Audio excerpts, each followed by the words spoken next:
Imagine entrar em uma máquina do tempo e desembarcar em uma cidade europeia do século XIII. O que você encontraria não seria o caos de sujeira e alimentos podres que o cinema costuma pintar, mas sim um dos sistemas de vigilância alimentar mais rigorosos e obsessivos da história humana. No capítulo de hoje do Mesa das Eras Gastronômicas, vamos desbravar o submundo dos profissionais que alimentavam as multidões medievais. Um exército de padeiros, açougueiros e moleiros que viviam sob o fio da navalha entre a riqueza e o pelourinho. Para entender esse cenário, precisamos primeiro compreender o fenômeno da explosão urbana que mudou a face da Europa entre os séculos XI e XIII. As cidades deixaram de ser apenas postos avançados para se tornarem gigantescos organismos de consumo que não produziam próprio alimento, tornando-se inteiramente dependentes de quem fazia o grão, a carne e o vinho das zonas rurais. Essa dependência gerou um medo profundo nas autoridades, o medo da fome e, pior ainda, o medo da desordem social, pois uma cidade sem pão era uma cidade em chamas.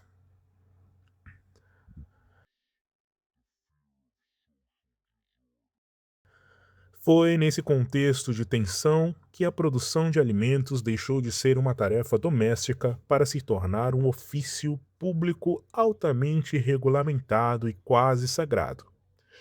Quando cidades como Montauban foram fundadas em meados do século XII, a distribuição dos moradores era feita de forma quase cirúrgica. Das dezenas de novos burgueses, parcelas exatas eram reservadas para taberneiros, padeiros, açougueiros e peixeiros, garantindo que a infraestrutura de abastecimento estivesse pronta antes mesmo das casas. O mercado não era livre no sentido moderno. Ele era planejado e vigiado por guildas e corporações de ofício que funcionavam como verdadeiras guardiãs do conhecimento e da moralidade comercial. Pertencer a uma dessas guildas era a única forma legal de exercer a profissão, e isso exigia juramentos solenes perante Deus e o Estado de que o profissional nunca sacrificaria a qualidade do alimento em nome do lucro fácil, sob pena de perder não apenas o seu sustento, mas a sua alma. Mas se havia um profissional que carregava o peso constante do ódio e da desconfiança popular, esse era o moleiro. Na Idade Média, o moleiro era o vilão por excelência da literatura e do imaginário comum, visto como um homem gordo que lucrava sobre o suor alheio. O motivo era técnico.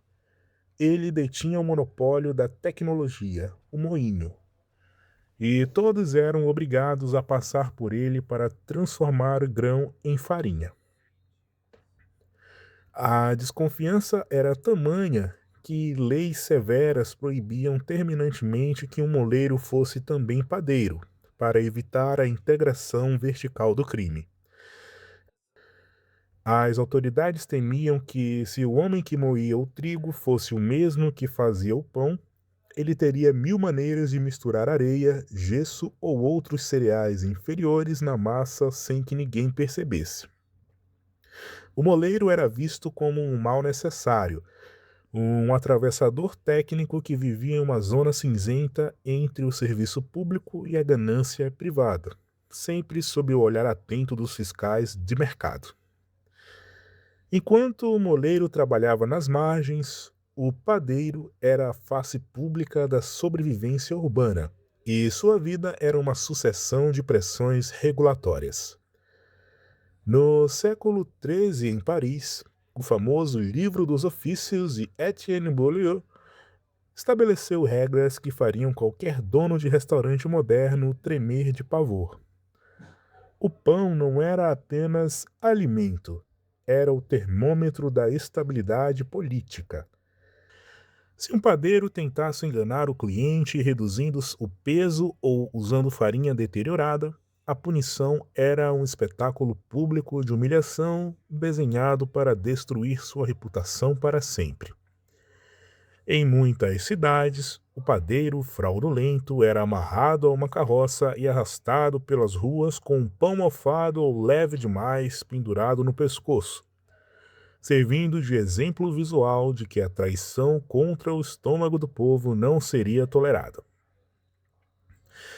Além da pressão externa, existia uma guerra interna silenciosa entre os próprios profissionais do pão, a disputa entre padeiros e forneiros. Nem todo padeiro medieval possuía seu próprio forno. Muitos eram apenas amassadores que preparavam a massa e eram obrigados a pagar taxas para usar os fornos públicos ou senhoriais. Essa dependência gerava conflitos constantes sobre horários de queima, a qualidade do calor e, claro, o preço do serviço. O ato de assar pão tornou-se uma batalha jurídica que durou décadas, até que as corporações de padeiros conquistassem o direito de controlar o processo do início ao fim. Essa vitória consolidou a padaria como a conhecemos hoje, mas também aumentou a responsabilidade desses homens, que passaram a ser vigiados não apenas pelo que vendiam, mas pelo modo como operavam seus fornos dentro das densas e inflamáveis cidades de madeira.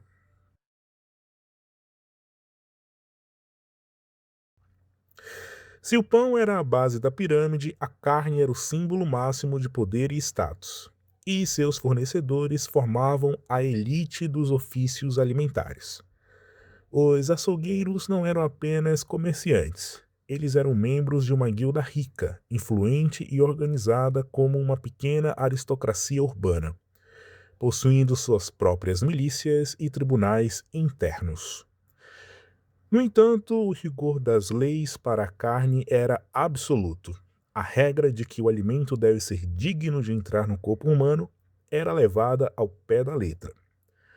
Um açougueiro estava proibido de vender a carne de animais que tivessem morrido de doença ou que tivessem sido abatidos há mais de 2 dias sem conservação adequada.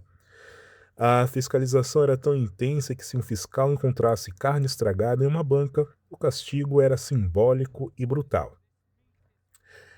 A mercadoria era confiscada e queimada na frente da porta do infrator para que o cheiro infecto avisasse a todo tipo de pessoa que morava ali. Essa visão de que o vendedor de comida era um guardião da saúde pública transformava o ato de enganar o consumidor em algo comparável ao assassinato. O açougueiro que vendia carne ruim não estava apenas perdendo dinheiro, ele estava sendo acusado de atacar a integridade física e espiritual do corpo social. Por isso, as punições medievais para fraudes alimentares eram tão performáticas e violentas. Não se tratava apenas de multas financeiras, mas de marcar o corpo do infrator ou sua propriedade. A destruição pública dos bens, fosse despejando barris de vinho azedo no esgoto ou queimando pães adulterados, servia para purificar a cidade daquela corrupção. Era uma justiça gastronômica que buscava restaurar o equilíbrio moral entre quem produz e quem consome, algo que hoje delegamos a agências burocráticas, mas que na época era resolvido na praça pública sob os olhos de todos. O vinho, considerado o sangue da economia e da própria vida cotidiana, também passava por um crivo minucioso que desafia nossa percepção de liberdade comercial. Como o vinho medieval era instável e azedava rapidamente, taberneiros astutos frequentemente tentavam corrigir o sabor adicionando mel, especiarias fortes ou substâncias químicas rudimentares para mascarar o vinagre. Para a mentalidade da época, isso era uma falsificação da natureza e uma ofensa direta ao consumidor. Oficiais conhecidos como provadores jurados percorriam as tavernas testando a pureza da bebida. Se um lote fosse considerado impuro, o taberneiro era forçado a assistir enquanto seu estoque era derramado nas sarjetas, transformando seu lucro em desperdício público. O vinho deveria ser honesto, pois ele era a bebida que unia todas as classes, do camponês ao clérigo, e sua adulteração era vista como uma quebra de confiança civilizatória. Não podemos esquecer também dos profissionais do peixe, que enfrentavam um desafio logístico hercúleo para manter a cidade abastecida durante os dias magos, impostos pela igreja, como as sextas-feiras e a quaresma. O comércio de peixe fresco exigia uma velocidade de transporte e uma higiene que beiravam o impossível para a tecnologia da época. Os peixeiros viviam sob um regulamento que proibia estorcar peixes de um dia para o outro sem gelo ou sal grosso, e as bancas eram lavadas constantemente com água corrente, algo raro em outros setores. Eles eram os profissionais mais vigiados no que diz respeito ao frescor, pois a intoxicação por peixe era rápida e frequentemente fatal. Essa pressão constante criou uma classe de comerciantes extremamente resilientes e especialista em preservação, cujas técnicas de salga e defumação ainda hoje definem grandes pratos na nossa culinária. Bom, ao olharmos para a mesa das eras, percebemos que a nossa busca moderna por comida segura e rastreável não nasceu em laboratórios de alta tecnologia, mas sim no barulho e no rigor dos mercados medievais.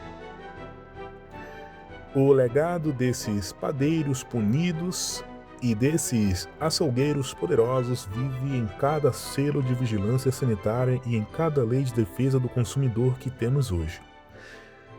Eles entenderam de maneira mais difícil que o alimento é o que mantém a ordem social e que a honestidade de quem o prepara é o tempero mais importante de qualquer civilização.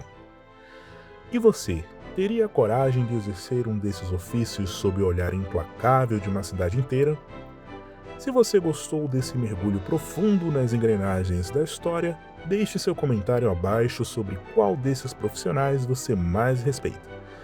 Não se esqueça de se inscrever para continuar explorando o banquete do tempo aqui no Mesa das Eras Gastronômicas. Até o próximo vídeo.